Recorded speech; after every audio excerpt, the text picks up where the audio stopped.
Hi అందరికీ నమస్కారం. మనం ప్రీవియస్ చాప్టర్లో ఏం తెలుసుకున్నామంటే యోగానందుడు వాళ్ళ ఆశ్రమంలో ఎక్కువ టైం స్పెండ్ చేస్తున్నాడు. అంటే కాలేజీలో జాయిన్ అయ్యాడు కానీ ఎక్కువ టైం మాత్రం గురుదేవుల యొక్క ఆశ్రమంలోనే గడుపుతున్నాడు అనమాట. జస్ట్ పాస్ మార్కులతో పాస్ అవుతూ కాలేజ్ డేస్ అనేవి ఎగ్జామ్స్ పెడుతున్నప్పుడు జస్ట్ పాస్ మార్కులతో పాస్ అవుతూ ఆ విధంగా నెట్టుకొచ్చేస్తున్నాడు. అండ్ ఎక్కువ టైం మాత్రం మన గురువుగారి శ్రీ యుక్తేశ్వర గారి దగ్గర మాత్రమే ఎక్కువగా స్పెండ్ చేస్తున్నాడు. ఆ ఆశ్రమంలోనే నిద్రపోవడం, పడుకోవడం, భోజనం చేయడము, అక్కడ ఏ విధంగా అయితే పలహారాలు 2 పూట్ల తీసుకోవడము, ఆ విధంగా అంతా కూడా అక్కడ వ్యవహారం గురించి మొత్తం మనకి చెప్తున్నారనమాట. ప్రీవియస్ చాప్టర్లో అది తెలుసుకున్నాం. అయితే ఇంకా మనకి గురుదేవుల ఆశ్రమంలోనే ఆయన యొక్క అనుభవాలను ఇంకా చెప్తూనే ఉన్నారు. ఈ చాప్టర్ మనం ఇంకా కంటిన్యూ చేద్దాము. 12th చాప్టర్ అనేది ఈ వీడియోలో కూడా మనం 12th చాప్టర్నే కంటిన్యూ చేస్తున్నాము. సో పార్ట్ 1 అయిపోయింది. పార్ట్ 2 యుక్తేశ్వర గారు ప్రసంగం చేస్తూ ఉన్న టైంలో సడన్గా గురుగారు ఆపేసేసి మన ముకుందుడిని చూస్తూ ఉంటాడనమాట. తదేకంగా చూస్తూ ఉంటాడు. ఏంటి ఎలా చూస్తున్నారు గురుగారు అని చెప్పేసి మన ముకుందుడు అనుకుంటారు. ఏంటి అంటే, నువ్వు ఇలా బక్కగా ఉండడం నాకు నచ్చలేదు ముకుందా, కళ్ళు లోపలికి వెళ్ళిపోయి చాలా బక్కగా కనిపిస్తున్నావు, ఇలా బాగాలేదు నువ్వు అని చెప్పేసి యుక్తేశ్వర గారు ముకుందుని అంట అనమాట. ఏం చేయను గురుదేవా, అది చిన్నప్పటి నుంచి నా పరిస్థితి ఇదే, చాలా బక్కగా ఉంటాను, కళ్ళేమో లోపలికి పోయి ఆ కళ్ళు పెద్దగా, అసలు నాకేం చేయాలో తెలియట్లేదు. బోల్డని టానిక్లు అయితే మా ఇంట్లో షెల్ఫ్లో అయితే అలా పడున్నాయి. ఎన్ని టానిక్లు వేసుకున్నా, ఎంత చేసినా కూడా నాకు ఇట్లా ఒళ్ళు చేయట్లేదు నేను. అంతేకాదు నాకు కొన్ని ఉదర సంబంధమైన అంటే సమ్ గ్యాస్ట్రిక్ ప్రాబ్లమ్స్ అలాంటివి ఉన్నాయి. ఆ గ్యాస్ట్రిక్ ప్రాబ్లమ్స్ అట్లాంటివి ఉండడం వల్ల ఇంకా నా ఆరోగ్యం దెబ్బతినేసింది. నేను చాలాసార్లు ఫీల్ అయ్యాను, ఏంటి ఇట్లా ఈ జబ్బుతో ఎంతకాలం నేను ఈ శరీరాన్ని నెట్టుకు రావాలి, దీని నుంచి నాకు విముక్తి లేదా అని చెప్పేసి అనుకుంటూ ఉండేవాళ్ళంట. అది మన యుక్తేశ్వర గారితో చెప్తారనమాట. వెంటనే మన యుక్తేశ్వర గారు ఏమంటారంటే, ముకుంద, మనము సృజనాత్మక శక్తి అనేది మన లోపల, మన శరీరానికి ఒక సృజనాత్మక శక్తి ఉంది. ఆ శక్తి అనేది ఎక్కడి నుంచి వస్తుంది అంటే ప్రాణశక్తి నుంచి, ఆహారం వల్ల లేకపోతే మన వేరేది కాదు. సో ఆ ప్రాణశక్తికి దేన్నైనా బాగు చేసే శక్తి ఉంది. మన లోపల ప్రాణశక్తికి దేనినైనా బాగు చేసే శక్తి ఉంది. సో ఆ ప్రాణశక్తిని నువ్వు నమ్ము అని ఆయన నమ్మకంగా చెప్పేసరికి ఈయనకి బాగా విశ్వాసం వస్తుంది అనమాట ముకుందుడికి. సో మరుసటి రోజుకే ఆయనకి అలా ప్రాణశక్తి మీద ఆధారపడము ఆయన కొంచెం నేర్చుకుంటూ ఉంటారు. అండ్ యుక్తేశ్వర గారు కూడా అనుకున్నారు, ఆయన కూడా కోరుకోవడం వల్ల ఏమైంది అంటే, ఈయనకి వారం 10 రోజుల్లోనే ఆయన యొక్క ఉదర సంబంధమైనటువంటి గ్యాస్ట్రిక్ ప్రాబ్లమ్స్ అన్నీ కూడా మటుమాయమైపోయినాయి. అండ్ ఇంకా బలము, బరువు అన్నీ కూడా పెరిగారంట. ఇంకొంచెం లావుగా కనిపిస్తున్నారు కూడా, అలా బక్కపలచగా లేరు, లావుగా కనిపిస్తున్నారు. ఆయన వెయిట్ కూడా చూసుకుంటే కూడా పెరిగారు. అండ్ జబ్బు కూడా ఏమీ లేదనమాట, ఉదర గ్యాస్ట్రిక్ ప్రాబ్లమ్స్ కూడా ఏమీ లేవు. యుక్తేశ్వర గారు ముకుందుడితో అంటారు అంటే, నేను కూడా చిన్నప్పుడు నీకులానే బక్కపలచగా ఉండేవాడిని, అసలు నాకు నచ్చేది కాదు. అందరూ ఏంటి ఇలా ఉన్నావు, బక్కగా ఉన్నావు అని చెప్పేసి అంటా ఉండేవాళ్ళు. అయితే లాహిరి మహాశయుల దగ్గరికి వెళ్ళి అదే పరిస్థితి నేను చెప్పుకున్నాను. స్వామి, నాకు అసలు ఒంట్లో ఏమీ బాగాలేదు, ఒళ్ళు కూడా చాలా ఇలా నీరసంగా ఉంటుంది, ఏం చేయాలి అని అంటే, అప్పుడు లాహిరి మహాశయులు ఏమంటారంటే, నీకు నువ్వే తెచ్చుకున్నావు, జబ్బు తెచ్చుకున్నావా అని చెప్పేసి సింపుల్గా చెప్తారంట. సరే రేపొద్దునికి బాగా వద్దులే అని చెప్పేసి అని అంటారు. అని అంటే వెళ్ళిపోతారు. వెళ్ళిన తర్వాత నిజంగానే ఆయనకి యుక్తేశ్వర గారికి కొంచెం బలంగా, నీరసం పోయి బలంగా అనిపించినట్టు అనిపిస్తుంది అనమాట.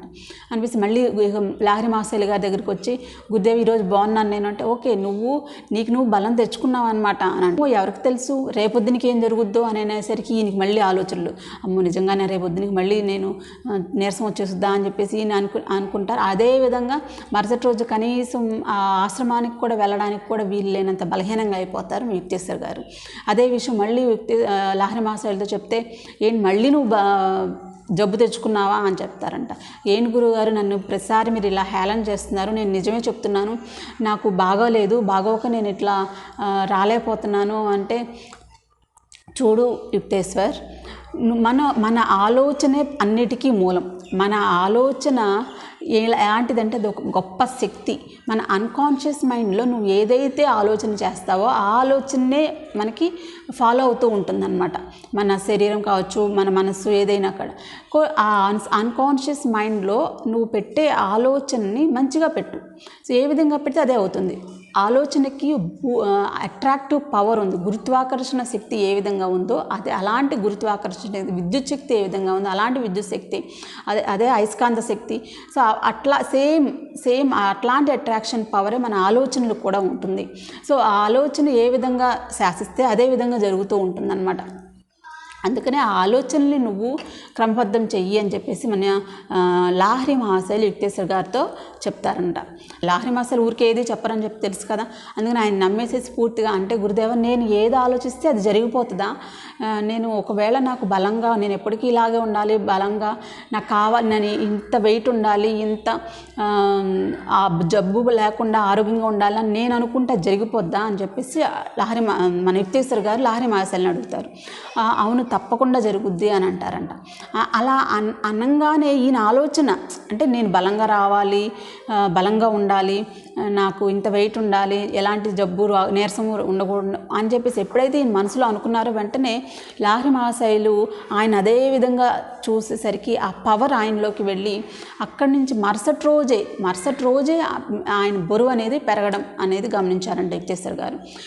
తర్వాత వాళ్ళ అమ్మగారింటికి వెళ్ళినప్పుడు ఆ విధంగా మరుసటి రోజు వాళ్ళ అమ్మగారు, అంటే కాశీలోనే ఉంటారు కదా వాళ్ళ అమ్మగారు, కాశీలో వెళ్ళినప్పుడల్లా వాళ్ళ అమ్మగారితోనే ఉంటారనమాట. ఏంటి యుక్తేశ్వర్, నీరు పట్టింది అనుకుంటా నీ ఒళ్ళు, ఏంటి ఇట్లా చాలా ఉబ్బరంగా కనిపిస్తున్నావు అని చెప్పేసి వాళ్ళ అమ్మగారు అంటారు. అలాగే రిలేటివ్స్ అందరూ కూడా ఏంటి ఆశ్చర్యం అయిపోతారనమాట. చెప్తారు ఇట్లా మా గురువుగారు లాహిరి మహాశయుల వల్ల ఇలా జరిగింది అనేసరికి వాళ్ళందరూ కూడా లాహిరి మహాశయుల్ని ఆశ్రయించి వాళ్ళు కూడా క్రియ తీసుకుని వాళ్ళు అలా పాటిస్తారనమాట. సో అంత ఆశ్చర్యంగా వాళ్ళందరికీ అనిపించి వాళ్ళు కూడా లాహిరి మహాశయులు తమ శిష్యులుగా, వాళ్ళ రిలేటివ్స్ కూడా శిష్యులు అవుతారు. ఒక అలౌకిక ఘటన ఏంటి, స్వామి యుక్తేశ్వర్ గారు కానీ లాహిరి మహాశయుల వల్ల యుక్తేశ్వర్ గారు తమ యొక్క శరీర ఆకృతిని కొన్ని రోజుల్లోనే, ఒక్క వారం లేదా మనకి యుక్తేశ్వర్ గారు ఒక్క రోజులో మార్పు, ఆయన బరువు ఒక్క రోజులో పెరిగిపోయింది, ఒక్క రోజులో బలం పుంజుకున్నారు. అదంతా కూడా లాహిరి మహాశయుల వల్ల. అదేవిధంగా ఇప్పుడు మన ముకుందుడు యొక్క ఉదర సంబంధ వ్యాధులన్నీ పోయినాయి, అలాగే బక్కపలసిన స్వభావం కూడా వారం రోజుల్లో తగ్గిపోయింది యుక్తేశ్వర్ గారి వల్ల. ఇలా యుక్తేశ్వర్ గారు కానీ లాహిరి మహాశయులు గారు కానీ వాళ్ళు ఏం చేస్తున్నారు, ఒక అలౌకిక ఘటన, అంటే అద్భుతం అనమాట. అది నార్మల్గా జరిగేది కాదు. సో ఏంటంటే వీళ్ళిద్దరికీ కూడా, వాళ్ళ గురువులిద్దరికీ కూడా ఏం తెలుసు అంటే ఈ సృష్టికర్త స్వప్నమే ఈ ప్రపంచమంతా జస్ట్ ఒక స్వప్నం, ఒక డ్రీమ్ ఆఫ్ సృష్టికర్త, భగవంతుడి యొక్క కళ ఇదంతా కూడా అనేది వీళ్ళకి తెలుసు. దానివల్ల ఏమవుతుంది, ఇక్కడ ఈ ప్రపంచం ఆయన కళ, ఆ కళలో ఇప్పుడు ఈ ప్రపంచంలో ప్రతి పదార్థము, ప్రతి వస్తువు కూడా దేంతో తయారైంది, పదార్థంతో తయారైంది, కొన్ని కణాలతో తయారవుతుంది. వీళ్ళు ఎప్పుడైతే భగవంతుడి యొక్క సృష్టికర్తతో వీళ్ళకి సహవాసం ఉందో, వీళ్ళ గురువులకి సృష్టికర్తతో సహవాసం ఉంది. సో ఆ సృష్టికర్త తయారు చేసినటువంటి పదార్థాన్ని కూడా వీళ్ళు కంట్రోల్ చేయగలుగుతున్నారనమాట. సో ఈ పదార్థం అంతా ఎవరు తయారు చేశారు, సృష్టికర్త. సో సృష్టికర్త పదార్థాన్ని తయారు చేశారు. ఈ పదార్థం ఎప్పుడైతే వన్స్ గురువులకి సృష్టికర్తతో కనెక్షన్ అండ్ సహవాసం, ఫ్రెండ్షిప్ ఉందో, బాండ్ అనేది ఉందో, అప్పుడు ఆటోమేటిక్గా ఆయన సృష్టించినటువంటి ఈ పదార్థంతో కూడా వీళ్ళకి కనెక్షన్ అనేది, బాండ్ అనేది ఉంది. సో వీళ్ళు అనుకుంటే ఈ పదార్థాన్ని యొక్క రూపురేఖల్ని మార్చగలరు. వాళ్ళు ఎలా కావాలంటే మొత్తం మాయం చేసేయచ్చు, సృష్టించగలరు. చాలామంది భగవంతుడు మాయమైపోతూ ఉంటారు, అక్కడే ప్రత్యక్షం అవుతూ ఉంటారు కదా. సో దానికి కారణం కూడా, రీజన్ కూడా ఇదే అనమాట. సో మాయమైపోవడము, ప్రత్యక్ష అవ్వడం ఏంటి అంటే, అక్కడ చూడండి, ఇప్పుడు ఇక్కడ మనకి ఇదంతా, ఇప్పుడు నేను కనిపిస్తున్నాను కానీ ఇక్కడ గాలి ఉంది, కనిపించట్లా. దాని అర్థం ఏంటి, నేను ఏదైతే పదార్థంతో తయారైందో, సాలిడ్స్ అంట, ఘన పదార్థంగా నేను ఉన్నాను అంటే అణువులన్నీ దగ్గరికి వచ్చేసినాయి అనమాట. దూరంగా ఉంటే అదే ఇదే అణువులు సేమ్ అణువులు దూరంగా ఉంది అనుకో లిక్విడ్స్ అవుతాయి, ఇంకా దూరంగా ఉంటే గ్యాస్ అంటే వాయువు. ఇక్కడ ఇప్పుడు చుట్టూ ఖాళీగా ఉంది, ఏమీ లేదు అన్న భావన మనలో ఉంది, కానీ ఉంది. సో అదేమన్నమాట, అంటే జస్ట్ ఈ పదార్థం ఈ సృష్టి అంతా ఏంటి అంటే అణువులు యొక్క రూపం మారడం.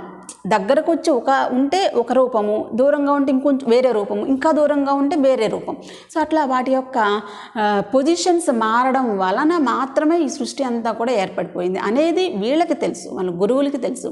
సో ఆ విద్య వలన వీళ్ళు ఏం చేస్తున్నారు, ముకుందుడికి కావలసినటువంటి ఆకారాన్ని వాళ్ళు రప్పించగలిగారు అన్నమాట. యుక్తేశ్వర గారు ముకుందుడి యొక్క బక్కపలచని స్వభావం మార్చేసి బలం వచ్చేలాగా చేయగలుగుతున్నారు. సో ఈ ట్రిక్ వాళ్ళకి బాగా తెలుసు. ఎందుకు అంటే సృష్టికర్తతో వాళ్ళకి ఫ్రెండ్షిప్ బాండ్ అనేది ఉండడం వల్ల ఆ సృష్టికర్త తయారు చేసిన పదార్థాన్ని కూడా వాళ్ళు ఎలా కావాలంటే అట్లా మార్చేయగలరు అనేది ఇక్కడ మనకి ముకుందుడు ఎక్స్ప్లెయిన్ చేస్తారనమాట. మాట్లాడుతూ ముకుందుడు ఆయన ప్రసంగం చేసిన ప్రతిదీ కూడా చాలా ఆసక్తికరంగా ఉంటుంది. ఆయన మాట్లాడే ప్రతిదీ కూడా ఒక కిరీటానికి ఆభరణాలు లాంటివి. సో అదే కిరీటానికి అందులో గుచ్చినటువంటి రత్నాల్లాగా పొదిగి ఎలా ఉంటుందో ఆ విధంగా ఉంటుంది. ఆయన చెప్పే ప్రతి మాట కూడా ఒక వజ్రం అని చెప్తారనమాట. ఒకసారి ముకుందుడు ఎప్పుడైనా సరే ఏదైనా కొంచెం నీరసించిన, కాన్సన్ట్రేషన్ వేరేగా ఉన్న, తల తిప్పిన, కళ్ళు కాల్చిన, ఆయన ముకుంద ఏంటి కాన్సన్ట్రేషన్ లేదు అని చెప్పేసి ఆయన ప్రసంగం మానేసేసి ఆపేసేసి ముకుందని అలర్ట్ చేసేవాళ్ళంట. మన యుక్తేశ్వర గారు గట్టిగా అరుస్తారనమాట, ఏంటి ముకుంద ఏం చేస్తున్నావు నువ్వు అని. గురుదేవ నేనేం చేయట్లేదు, నేను వింటున్నాను కదా, నేను తల తిప్పలేదు, ఏ విధమైనటువంటి మాటలు లేవు, నేను కళ్ళు కూడా ఆర్పలేదు గురుదేవ, ఎందుకు అని అంటే, కాదు నువ్వు కాన్సన్ట్రేషన్గా లేవు, నువ్వు ధ్యాస అంతా వేరే చోట ఉంది అని చెప్పేసి అంటారు. లేదు గురుదేవ నేను బాగానే ఉన్నాను అని అంటే, అప్పుడు ముక్తేశ్వర గారు అంటారు, నువ్వు నీ మనసులో నీ ఆలోచనలు అనేవి సరిగ్గా లేవు. నువ్వు ఇప్పుడు ఏం ఆలోచిస్తున్నావు, కొండ మీద ఒక ఆశ్రమాన్ని, మామూలుగా సమతల ప్రదేశంలో ఒక ఆశ్రమాన్ని, సముద్రాల ఒడ్డున ఒక ఆశ్రమాన్ని స్థాపించే ఆలోచనలో ఉన్నావు నువ్వు అని చెప్పేసి అంటారు. అనేసరికి ఈయనకి ఆశ్చర్యం వేస్తుంది అనమాట. అంటే నిజంగానే నిజానికి ముకుందుడు ఆలోచిస్తున్నాడు. ఎప్పటి నుంచో ఆయనకి చిన్నప్పటి నుంచి ఎక్కడో ఒక సంస్థను ఏర్పాటు చేసినట్టు ఈ మూడు ప్రదేశాలు సంస్థను ఏర్పాటు చేసినటువంటి ఆలోచనలు అనేది ఆయనకి ఎప్పుడు వెంటాడుతూనే ఉన్నాయన్నమాట. ఇప్పుడు నువ్వు అట్లాంటివి ఆలోచించొద్దు, ఇది అధ్యయన సమయం, నువ్వు నేర్చుకోవాల్సిన సమయం, ఆ సంస్థల గురించి సంస్థానాల గురించి ఇప్పుడు ఆలోచించాల్సిన టైం కాదు అని చెప్పేసి హెచ్చరిస్తారనమాట మన యుక్తేశ్వర గారు. ఇక్కడ ఏంటి అంటే ఆయన ఆలోచనలు కూడా రీడ్ చేసే శక్తి ఆయనకుంది. ఎదుటి వ్యక్తి యొక్క ఆలోచనలు కూడా రీడ్ చేసే శక్తి. నిజానికి యుక్తేశ్వర గారు ఎదుటి వ్యక్తి యొక్క ఆలోచనలోకి ఎప్పుడు తొంగి చూడరు, వెళ్ళాల్సిన అవసరము లేదు, వెళ్ళరు కూడా. ఎందుకంటే అది ఎవరి పర్సనల్ వాళ్ళది, అలా మనం వెళ్ళకూడదు ఇంకొకళ్ళ ఆలోచనలో. కానీ ఈయనకి తెలుసు యుక్తేశ్వర గారికి. బట్ ఇక్కడ ముకుందుడు ఒప్పుకోలేదు, నేను బాగానే వింటున్నాను మీరు చెప్పేది గురుదేవా అని అనేసరికి ఈయన అప్పుడు ఇన్వాల్వ్ అయ్యి, ఇదిగో నువ్వు ఇది ఫలానా ఆలోచిస్తున్నావుగా అని అప్పుడు చెప్పారంట యుక్తేశ్వర గారు. సో అట్లా వేరే వాళ్ళకి ఆలోచనలోకి వెళ్ళడం అనేది జరగదు, అప్పుడప్పుడు జరుగుద్ది, కానీ ఈయన వెళ్ళగలరు అనేది ఇక్కడ రుజువు అయిందన్నమాట. యుక్తేశ్వర గారు మన ముకుందుడు యొక్క ఆలోచనలోకి వెళ్ళి 3 ఆలోచనలు చెప్పారు కదా. సో ఆ ఆలోచనలు ఫ్యూచర్లో జరిగినాయంట. ముకుందుడు నిజంగానే ఒక రాంచీలో ఒక ఆశ్రమాన్ని స్థాపించారంట. రెండోది లాస్ ఏంజల్స్లో కొండ మీద ఒక ఆశ్రమాన్ని స్థాపించారంట. అండ్ కాలిఫోర్నియాలో పసిఫిక్ మహాసముద్రం దగ్గర ఒక ఆశ్రమాన్ని స్థాపించారంట. సో అది ముందే జోస్యం జరిగినట్టుగా ఆయనకు తెలిసి ఆయన ముందుగానే చెప్పేశారు. ఏ సాధువు కూడా వేరొకరి స్వాతంత్రాన్ని, ఇచ్ఛాశక్తిని వమ్ము చేయడం, డిస్టర్బ్ చేయడం అనేది ఏ సాధువుకి కూడా ఇష్టం ఉండదు. అలాగే యుక్తేశ్వర గారికి కూడా. సో ఎవరి ఆలోచనలు ఆయనకి ప్రమేయం లేకుండా ఇన్వాల్వ్ అవ్వరనమాట. యుక్తేశ్వర గారు మౌనంగానే ఉంటారంట. మితభాషులు, చాలా తక్కువ మాట్లాడతారు ఆయన. సో మౌనంగా ఉండడం వల్ల ఏంటంటే ఆ ఆత్మ సాక్షాత్కారం పొందిన వారికి మాత్రమే అలా మౌనంగా ఉండగలిగే శక్తి అనేది వస్తుందన్నమాట. మితభాషులుగా ఉండగలుగుతారు. మేరకు ఉన్న మనసుల్లో చిన్న చిన్న చేపల్లాంటి ఆలోచనలే ఒక సంక్షోభాన్ని సృష్టిస్తాయి. అదే మన యొక్క మనసు కనుక విశాలంగా మహాసముద్రంలాగా ఉంటే గనుక అందులో తిమింగలాల్లాంటి ఆలోచనలు ఉన్నప్పటికీ అవి ఎలాంటి సంక్షోభాన్ని క్రియేట్ చేయలేవు అని చెప్తారనమాట. ఇంకా ఏమంటారంటే యుక్తేశ్వర్ గారు, నరుడు నారాయణుడుగా మారాలి అని అంటే ఉన్న ఒకే ఒక్క అడ్డంకి ఏమిటి అంటే ఆ మనిషి తలుచుకోవట్ల. ఆ మనిషికి ఆధ్యాత్మిక ఆసక్తి లేకపోవడమే తప్ప ఇంకా వేరే అడ్డంకి లేదు. నరుడు నారాయణుడిగా మారడానికి మన ఆధ్యాత్మిక అనాసక్తే తప్ప, అదొక్క అడ్డంకే తప్ప ఇంకా ఎలాంటి అడ్డంకులు ఉండవు. ఇప్పుడు గనక నువ్వు ఆధ్యాత్మికంగా కృషి చేస్తున్నట్లయితే ఇక ముందు ప్రతిదీ మెరుగవుతుంది అనేది చెప్తూ ఉంటారు. ఈ ముకుందుడికి ఏంటంటే ఎప్పుడైనా డల్గా ఉన్నా, కొంచెం ఎక్కువ రెస్ట్లెస్గా ఉన్నా, ఎవరైనా వ్యక్తుల యొక్క సహవాసం వలన కానీ వాళ్ళతో ఏదైనా సంఘర్షణలకు ఉన్న ఎలాంటి కోపము వల్ల తెలుసుగా మన మనుషులకి సహజంగానే మన ముకుందుడికి కూడా అదే విధంగా. సో ముకుందుడికి కూడా డిస్టర్బ్ అవుతూ ఉండేవాళ్ళు అనమాట. ఎక్కువగా ఎప్పుడైనా డిస్టర్బ్ అయినప్పుడు కనుక ఆశ్రమంలోకి అడుగు పెట్టంగానే, వాళ్ళ గురువు గారిని దర్శనం చేసుకోగానే, చూడంగానే అవన్నీ ఆ చికాకులు, ఆ కోపం వల్ల వచ్చినవి, ద్వేషం వల్ల వచ్చినవి, అనుబంధాల వల్ల వచ్చినవి కానీ ఎట్లాంటి దేని వల్ల ఆయన ఈ బాధలు కూడా ఏమీ చేయలేవు అనమాట. అన్నీ మాయమైపోయాయంట. ఎప్పుడైతే వన్స్ ఆయన ఆశ్రమంలోకి అడుగుపెట్టి గురువుగారిని చూడంగానే ఆయన యొక్క అన్ని చింతలు, అన్ని బాధలు మాయమైపోయాయి. ఆయన పాద స్పర్శకి అంతటి మహత్తరం ఉంది అని ముకుందుడు చెప్తాడు. కూడా అందరూ శిష్యులు ఉండగా ఏదైనా డిస్టర్బ్ అవుతున్న ప్రదేశాల్లో ఏం చెప్పేవాళ్ళు, ఇదిగో మాయ వచ్చేస్తుంది, మాయ మనల్ని కమ్మేసేస్తుంది, పదండి మనం ఈ చీకటి మన మీద ఆవహించే లోపే మనం వెలుగులోకి వెళ్ళిపోదాము, వెలుగు అనే క్రియాయోగిని మనం సాధన చేద్దాము అని చెప్పేసి క్రియాయోగ సాధనలో మునిగిపోయేలాగా అందరినీ మోటివేట్ చేసేవాళ్ళు అంటే యుక్తేశ్వర్ గారు. సో యుక్తేశ్వర్ గారి ఆరోగ్యం అద్భుతంగా ఉండేది. ఆయన ఎక్కువగా కాషాయం వస్త్రాలే ధరించేవాళ్ళు. అలాగే ఆయన బట్టలు ఆయనే ఉతుక్కునేవాళ్ళు. ఎప్పుడన్నా శిష్యులు ఉతికేవాళ్ళు. అన్నిటికన్నా క్షాళన చేసేది మనల్ని జ్ఞానం ఒక్కటే అని ఈయన చెప్తూ, ఘాతుకుడైన స్నేహితుడి లాంటిది ఈ శరీరం అనేది, దానికి ఇవ్వవలసినంత వరకే ఇవ్వాలి, దానికి మించి ఇవ్వకూడదు అని చెప్తారనమాట. దీనికి మనం ఈ శరీరానికి తొందరగా నమ్మకూడదు. మానవ యొక్క ప్రవర్తన, మనం భగవంతుడి యొక్క ఆలోచనలో మునిగిపోయే వరకు కూడా ఈ మానవ ప్రవర్తనని మనం నమ్మకూడదు. అంటే సుస్థి చేయడం అంటే అనారోగ్యంగా ఉండడం మన ముకుందుడు ఎప్పుడు చూడలేదంట. ఆశ్రమంలో ఉన్నంతకాలం ఎప్పుడు కూడా ఆయన అనారోగ్యంగా ఉండడం అనేది లేదంట. ఇంకా ఈయన ఎక్కువ క్రమశిక్షణ, ఎవరైనా సరే క్రమశిక్షణ రాహిత్యంగా ఉన్నా, ఇండిసిప్లిన్గా ఏ స్టూడెంట్ ఉన్నా, ఏ శిష్యుడు ఉన్నా కూడా ఈయనకి నచ్చదు. వెంటనే వాళ్ళని శిక్షణ అనేది అమలైపోతుందంట. అంటే బాగా క్రమశిక్షణగా ఉండేవాళ్ళు. అఫ్కోర్స్ మన ముకుందుడికి ఏంటి అంటే వాళ్ళ నాన్నగారు డిసిప్లిన్గా చిన్నప్పటి నుంచి డిసిప్లిన్గానే పెంచారు. సో ఆయనకు అలవాటే కొంతవరకు. కానీ ఇది ఇంకా ఎక్కువ తీవ్రంగా ఉండేది. ఈయన విమర్శ అనేది చాలా తీవ్రంగా ఉండేది, చాలా ఎక్కువగా ఉండేది. విమర్శ ఎంత తీవ్రంగా ఉంటుందంటే ఒకరోజు ఇలా అన్నారు, చిత్తశుద్ధి లేని సభ్యత నిర్జీవమైన సుందరాంగి వంటిది అని. సో ఆయన మాటలు ఎలా ఉంటాయంటే వైద్యుడి కత్తిలాగా ఉంటుందన్నమాట. సో అవి అప్రియంగానే ఉంటాయి కానీ చాలా ఉపయోగకరమైనవి అని మన ముకుందుడు పేర్కొంటాడు. యాక్చువల్ ఈయన మన ముకుందుడైతే ఎక్కువగా అంటే ఆయన విమర్శలకు లోనవుతూనే ఉండేవాడు ముకుందుడు. జనరల్గా ఈయన చేసే తప్పులు ఏంటి అంటే పరధ్యానంగా ఉండడం.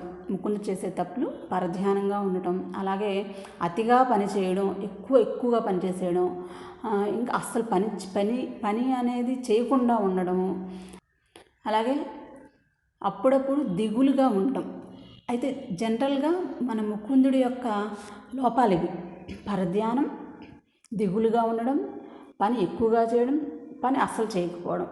సో ఈ విషయాల్లోనే గురువు యుక్తేశ్వర్ గారి దగ్గర నుంచి ముకుందుడు ఎక్కువగా తిట్లు తింటూ ఉండేవాడు అనమాట. యుక్తేశ్వర్ గారు ఒకసారి ముకుందుడితో అంటారు, ఎందుకు నువ్వు ఇలా ఉన్నావు, మీ నాన్నగారు చూడు తన కార్యకలాపాలను ఏ విధంగా ఎంత చక్కగా నిర్వహిస్తారో అని. యాక్చువల్గా వీళ్ళిద్దరూ కూడా అంటే మన భగవతి బాబు గారు, ముకుందుడు వాళ్ళ నాన్నగారు అండ్ గురువు గారు ఇద్దరూ కూడా లారే మహాశయ యొక్క శిష్యులు కాబట్టి వాళ్ళకి ఒకరినొకరు పరిచయం ఉంది. అండ్ వాళ్ళిద్దరూ ఒకరినొకరు చాలా అభిమానించుకుంటారనమాట. సో ముకుందుడు ఈయన శిష్యరికం చేరిన తర్వాత శ్రీరాంపూర్లో వాళ్ళ నాన్నగారు గురువుగారు ఇద్దరూ కూడా కలుసుకోవడం కూడా జరిగిందంట. సో వాళ్ళిద్దరూ మంచిగా మాట్లాడుకోవడం కూడా జరిగింది. అంటే ఈ భూమి మీద మనం ఈ భూమి మీద ఉన్న గాలి పీల్చుతున్నంత కాలము కూడా మనం ఈ ప్రాపంచికమైనటువంటి విషయాల యొక్క బాధ్యతను మనం తీసుకోవాల్సిందే. వన్స్ మనం సమాధి స్థితిలోకి వెళ్ళి, సమాధి స్థితిలో ఏమవుతుంది, మనం గాలితో పని లేదు. సమాధి అని అంటే ఏంటి అంటే వాళ్ళు శ్వాస తీసుకోరు. ఆ యోగి శ్వాసరహిత స్థితి అన్నమాట. సమాధి స్థితి అంటే శ్వాసరహిత స్థితి. సో అలాంటి యోగులు మాత్రమే ఈ ప్రాపంచికమైన భౌతికమైనటువంటి విషయాలకి దూరంగా ఉండాలి.